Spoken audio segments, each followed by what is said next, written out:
हाँ जी, मैं इस वीडियो को शुरू करने से पहले एक छोटा-सा डिस्क्लेमर देना चाहती हूँ। मैं कोई डॉक्टर नहीं हूँ जो इस टॉपिक पर बात कर रही हूँ। अपने एक्सपीरियंस से और अपनी कुछ रिसर्च से ही इस पर बात कर रही हूँ। क्योंकि ये जो प्रॉब्लम है, ये एक जेन्युइन प्रॉब्लम है जो बच्चों में या टीनेजर्स में या एडल्ट्स में मोस्टली पाई जाती है एंड अमेरिका में ये बहुत तादाद में पाई जाती है। तो प्लीज़ इस वीडियो को शुरू करने से पहले ये एक छोटा सा डिस्क्लेमर था। Hello everyone, welcome to my channel Indian mom in Canada. Neha, कैसे हैं आप सब? उम्मीद करती हूँ आप सब बहुत अच्छे होंगे। मैं भी अच्छी हूँ। तो आज का जो ये वीडियो है, ये बहुत ही इम्पोर्टेंट टॉपिक है। बच्चों से रिलेटेड टॉपिक है, बच्चों के ब्रेन से रिलेटेड टॉपिक है। तो ये सभी पेरेंट्स के लिए बहुत हेल्पफुल होगा एंड मेक श्योर कीजिएगा कि इस वीडियो को एंड तक ज़रूर देखिए ताकि आपको समझ आ सके जिस टॉपिक पर हम बात कर रहे हैं। तो हाँ जी, आज का ये टॉपिक है मेंटल डिसऑर्डर ADHD।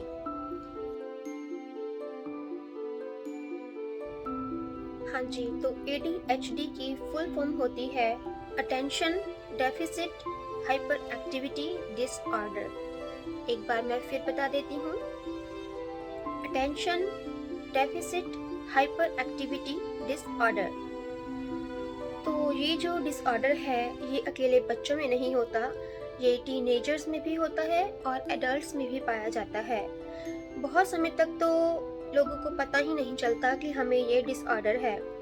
इस ऑर्डर की जो निशानियाँ होती हैं कि देखिए, जिनको ADHD हो जाता है वो फोकस नहीं कर पाते किसी भी काम में, वो अटेंशन नहीं दे पाते। अगर उन्हें कोई बुलाता है तो वो नहीं समझते हैं, उन्हें पता ही नहीं चलता कि उन्हें बुलाया जा रहा है, या फिर वो इग्नोर कर देते हैं। उनको अपने डे टू डे लाइफ के काम करने में बहुत परेशानी होती है और वो अपने कोई भी काम को शुरू कर लेते हैं पर उसे ख़त्म नहीं करते, एटसेट्रा एटसेट्रा। ऐसी बहुत सी परेशानियाँ उनको अपनी डेली की रूटीन में देखने को मिलती हैं और इससे उनकी लाइफ बहुत कॉम्प्लिकेटेड हो जाती है। अब हम इनके टाइप्स के बारे में बात कर लेते हैं। इसकी 3 टाइप्स होती हैं। फर्स्ट टाइप होती है इनअटेंटिव, सेकेंड टाइप होती है हाइपर एक्टिव स्लैश इम्पल्सिव और जो थर्ड टाइप है वो कंबाइंड, दोनों चीज़ें जिसमें होती हैं। जो इनअटेंटिव भी होते हैं, हाइपर एक्टिव या इम्पल्सिव दोनों होते हैं। तो देखिए, बच्चों में ये फाइंड करने के क्या क्या मेथड्स होते हैं, स्कूल्स में टीचर्स के लिए किस तरह से हेल्पफुल है, मैं वो बता देती हूँ आपको। जैसे मैंने आपको बताया हुआ है, बीइंग एन एजुकेटर, मुझे इन सब चीज़ों का एक्सपीरियंस है। मैंने बच्चों के साथ भी काम किया हुआ है ऐसे, और लकीली या अनलकीली आप जैसे भी बोल लीजिए, मेरे कोलीग्स भी थे और कुछ टीनेजर्स भी थे कोलीग्स। तो मैंने तीनों तरह के बंदों के साथ काम किया हुआ है। That's why I have enough knowledge about that. और यस, बच्चों में कैसे पता चल सकता है, मेनली ये सभी चीज़ें बड़ों में भी हो जाती हैं, बट अगर किसी को ये अपनी चाइल्डहुड में ही पता चल जाती हैं, उनके पेरेंट्स को या टीचर्स को पता चल जाती हैं, तो बिहेवियरल थेरेपी देकर और मेडिकेशन देकर इसे हम मेंटेन कर सकते हैं या सुधारा जा सकता है। तो हाँ जी, अभी बात करते हैं स्कूल में कैसे पता चलता है।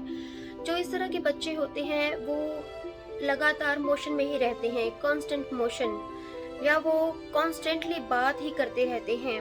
वो जो भी कोई टास्क शुरू करते हैं, सपोज उन्हें कोई प्रोजेक्ट मिला है तो वो उसे कंप्लीट नहीं कर पाते या फिर टाइम पर तो बिल्कुल भी नहीं कर पाते हैं। एंड ये बच्चे बड़े फ्रस्ट्रेट हो जाते हैं जब इनसे चीज़ें प्रॉपर नहीं हो पाती हैं, तो ये स्क्रीम करना शुरू कर देते हैं। इन्हें बहुत अटेंशन की ज़रूरत होती है, इनको लगता है कि हमें ही सब देखते रहें।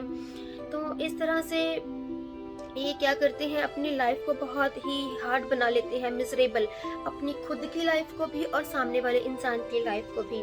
तो इस तरह से लाइक ये चीज़ें भूल जाते हैं, अक्सर चीज़ें भूल जाते हैं। देखिए, हम भी भूल जाते हैं, बट इनमें ये परसेंटेज बहुत हाई होता है।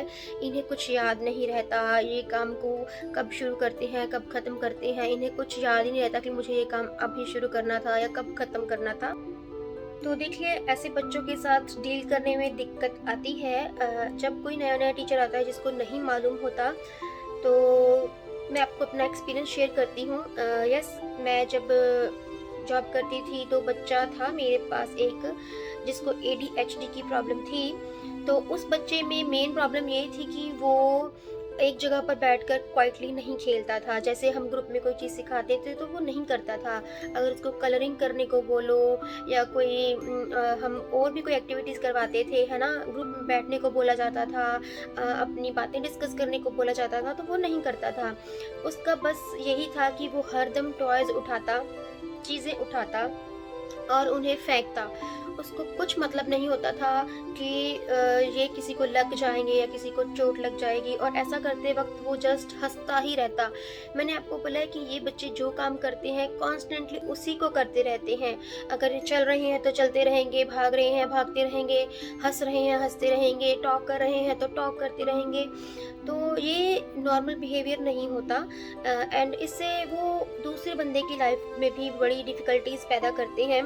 तो इनका जैसे कंसंट्रेशन नहीं बन पाता, इनको बिठाना एक जगह पर, उनको काम करवाना बहुत डिफ़िकल्ट टास्क होता है। बट यस, नामुमकिन नहीं है। Practice makes perfect. Every single day we have to direct them, we have to teach them. ये अपना स्टफ़ अच्छे से ऑर्गेनाइज़ नहीं कर सकते हैं। ऐसा नहीं है कि इन्हें नहीं आता होता, अब इनके माइंड में एक ज़बरदस्त मोशन चल रहा होता है, ये उस चीज़ को बाइंड नहीं कर पाते हैं। इस वजह से अपनी चीज़ों को ऑर्गेनाइज़ करने में इन्हें दिक्कत आती है। तो अगर इनकी थेरेपी चलती है, बिहेवियरल थेरेपी, तो उसमें ये सब चीज़ें सिखाई जाती हैं कि अपना सामान किस तरीके से ऑर्गेनाइज़ करना है। यस, ये जो प्रॉब्लम होती है किसी में बहुत ज़्यादा होती है और किसी में थोड़ी कम होती है। तो ये डिपेंड करता है person to person. And yes, teenagers में भी होता है कि वो उनका मेन होता है कि वो कंसंट्रेट नहीं कर पाते चीज़ों को। वो कोई भी काम शुरू करते हैं उसको ख़त्म नहीं करते हैं, बीच में छोड़ देंगे या उससे जल्दी बोर हो जाएंगे। ऐसा नहीं कि वो ऐसा करना चाहते हैं, बट ये उनके ब्रेन का सब होता है कि उनका ब्रेन उनको ऐसा करने के लिए बोलता है। उनका अपने ब्रेन पर बिल्कुल भी कंट्रोल नहीं होता। एंड यस, मेरी कोलीग जो एडल्ट थी, उन्होंने मुझे बताया कि I have also the same problem. तो बट उनकी जो ये प्रॉब्लम थी वो बहुत अर्ली स्टेज पर ही डायग्नोज हो गई थी, जब वो 4 इयर्स की थी। तो तब से उनकी मेडिकेशन और थेरेपी चल रही थी। तो उनको पता था कि मुझे कैसे सब चीज़ों को कंट्रोल करना है।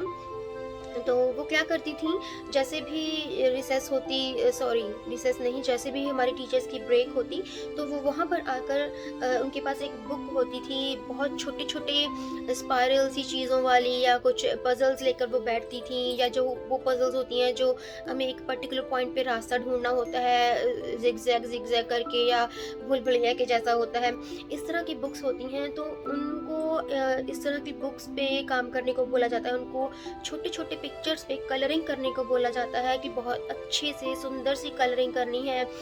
आप हिना भी कर सकते हो, बट जॉब पर वो इस तरह की बुक पे पेंटिंग किया करती थी, या पजल्स वगैरह सॉल्व किया करती थी, जिससे उनका माइंड फोकस कर सके, चीज़ों पर कंसंट्रेट कर सकें और वो अपने काम को अच्छे से कर सकें। और वो पूरी कोशिश करती थी कि मैं चीज़ों को अच्छे से ऑर्गेनाइज करूं। एंड यस, कभी कभी प्रॉब्लम हो जाती थी, बट हम सबको पता था, तो दैट्स वाई हम भी कोऑपरेट करते थे।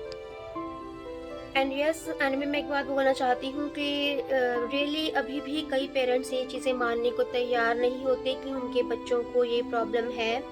बिकॉज़ एक केस ऐसा था, एक स्टूडेंट ऐसा था, मतलब वो टीनेजर था।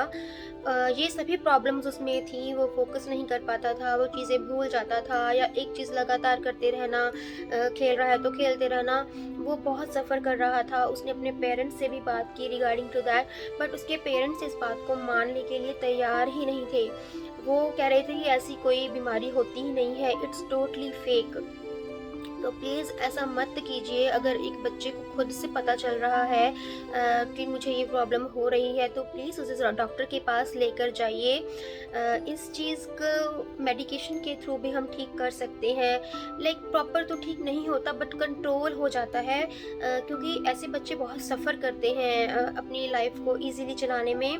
तो उन्हें हेल्प की ज़रूरत होती है, मेडिकेशन की, बिहेवियरल थेरेपी की ज़रूरत होती है। तो वो बच्चा हमारे पास आया, उसने हमें बोला कि मैंने अपने पेरेंट्स को ये बात बताई एंड वो डिनाई कर रहे हैं कि इट्स टोटली फेक, ऐसा कुछ भी नहीं होता, ये सब पैसा कमाने का ज़रिया है। बट प्लीज़ ऐसा मत सोचिए, ये कुछ भी फेक नहीं है। तो बस मैं ये वीडियो इसलिए बना रही हूँ कि बहुत से पेरेंट्स अनअवेयर हैं इन चीज़ों से, ताकि वो अवेयर हो जाएं। एंड यस, मैं एक बार और बोलना चाहती हूँ कि अपने बच्चों की बातों पर ध्यान दिया कीजिए। अगर उनको कोई दिक्कत आती है तो उस पर फोकस किया कीजिए। ज़रूरी नहीं वो कोई बीमारी के बारे में ही बता रहे हैं, अगर वो अपनी कोई और प्रॉब्लम के बारे में भी बता रहे हैं तो प्लीज़ उसे सुना कीजिए। तो चलिए फिर मैं इस वीडियो को यहीं पे एंड करती हूँ। मिलती हूँ अपनी नेक्स्ट वीडियो के साथ। Till then bye, stay happy and healthy.